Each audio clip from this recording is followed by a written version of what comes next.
చాలా శక్తివంతమైన సింబల్.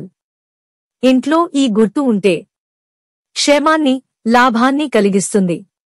బ్రహ్మదేవుడితో పాటు స్వస్తిక్ గుర్తు పుట్టిందని పురాణాల్లో చెబుతుంటారు. అయితే ఈ గుర్తు ఇంట్లో ఎక్కడ పడితే అక్కడ కాకుండా ఈ ప్రదేశాల్లో ఉంటే శుభ ఫలితాలు కలుగుతాయంటున్నారు.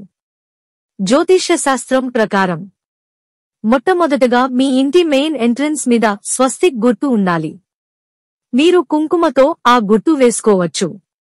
లేదంటే అందుకు సంబంధించిన స్టిక్కర్ మెయిన్ ఎంట్రన్స్ మీద అతికించినా చాలా మంచిదంటున్నారు. అలాగే ఇంట్లో తలుపుల మీద ఈ గుర్తులు ఉన్నా స్టిక్కర్లు అతికించిన లక్ష్మీ కటాక్షం కలుగుతుందంటున్నారు.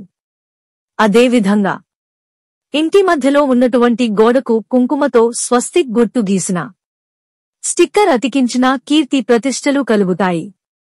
వృధా ఖర్చులు తగ్గిపోతాయట. డబ్బు దాచుకునే బీరువా మీద కూడా ఈ గుర్తు ఉండడం చాలా మంచిదంటున్నారు. కాబట్టి బీరువాపై కుంకుమతో ఈ సింబల్ వేసుకున్నా, స్టిక్కర్ అతికించిన వృధా ఖర్చులు తగ్గి సంపాదన పెరుగుతుందంటున్నారు. అదేవిధంగా పూజా మందిరంలో స్వస్తిక్ గుర్తు ఉండాలి. ఆ గదిలోని గోడపైన ఎర్రటి గుర్తుతో ఈ సింబల్ వేసుకుంటే చాలా శుభప్రదమని చెబుతున్నారు. వంటగదిలోనూ ఈ గుర్తు ఉండేలా చూసుకోవాలంటున్నారు. ముఖ్యంగా కిచెన్లో గ్యాస్ స్టవ్ ఎదురుగా ఉన్న గోడ మీద కుంకుమతో స్వస్తిక్ గుర్తు వేసుకోవాలి.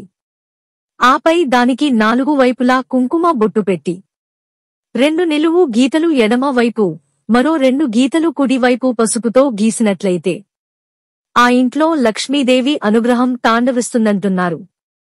అంటే ధాన్యానికి, ఆహారానికి గాని ఎలాంటి లోటు ఉండదట. కాబట్టి జ్యోతిష్య శాస్త్రం ప్రకారం ఇంట్లో ఈ ప్రత్యేకమైన ప్రదేశాలలో స్వస్తిక్ గుర్తులు ఏర్పాటు చేసుకోవడం ద్వారా లక్ష్మీదేవి అనుగ్రహం పొంది సిరి సంపదలతో ఆ ఇల్లు వర్ధిల్లుతుందంటున్నారు. అదేవిధంగా ఇంటికి ఆగ్నేయం దిశ చాలా ముఖ్యమైనది.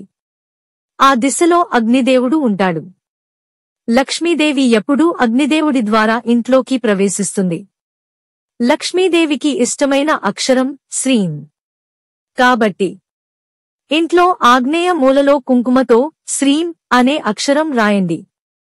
ఆ ఇంట్లో వృధా ఖర్చులు తగ్గి డబ్బు నిలబడుతుందంటున్నారు.